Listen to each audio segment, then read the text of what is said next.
একটা মেয়ে দেখেছে পছন্দ করছে। ওটা কি লাইট?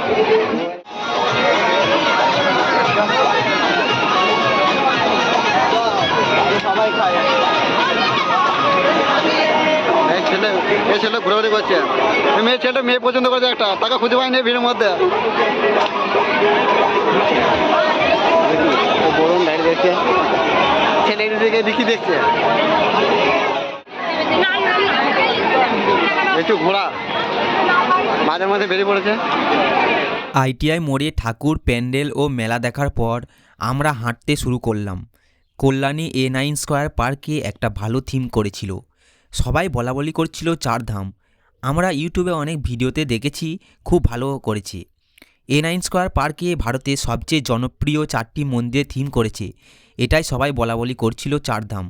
রাস্তার পাশে খুব সুন্দর সুন্দর লাইট দিয়েছিল, দেখতে অনেক ভালো লাগছিল।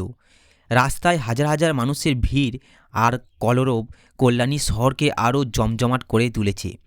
আমরা কল্যাণী কোনো রাস্তাই জানি না, তবে আমাদের কোনো অসুবিধা হয়নি, কারণ আমার মতো হাজার হাজার মানুষ হেঁটে যাচ্ছিল ঠাকুর দেখার জন্য। তাই আমরা ওদের সাথে হাঁটতে শুরু করলাম। আইটিআই মোড় থেকে A9 স্কোয়ার পার্ক প্রায় অনেকটাই রাস্তা, তবে আমাদের কিছুই মনে হয়নি। সবার সঙ্গে হইচই মজমস্তি করে হাঁটার মজাটাই আলাদা। যাওয়ার সময় অনেক কিছু দেখলাম। একটা জায়গায় সবাই ফটো তুলছিল, তাই আমরাও বাকি থাকি কেন, শুরু করে দিলাম কাজ, ফটো তোলার কাজ।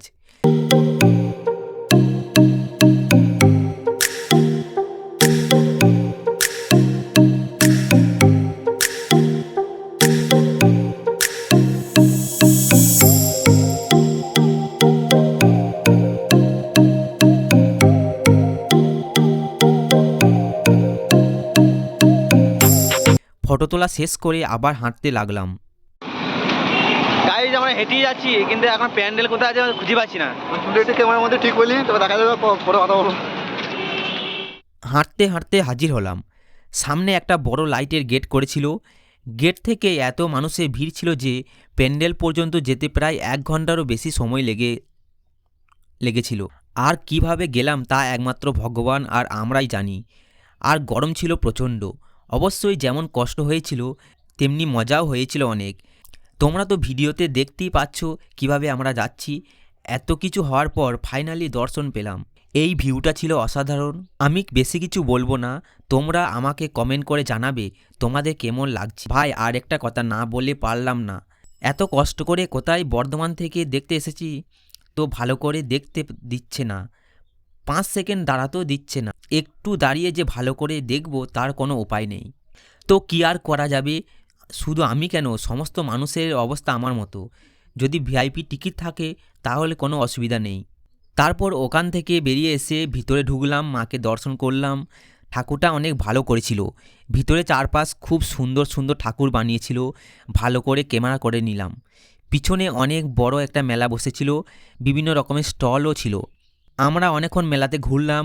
এখানে একটা কিডস ওয়ার্ল্ডে বাচ্চারা খেলছিল, আমাদেরও খেলার ইচ্ছে হলো, কিন্তু আমরা তো আর বাচ্চা নেই, সব চৌবাচ্চা হয়ে গেছি, তাই আমাদের নট অ্যালাউ। পাশে একটা ট্যুরিং মিউজিয়াম করেছিল, ওখানে ঢুকলাম। এরপর শেষ ট্রেন ধরে বাড়ির দিকে রওনা দিলাম।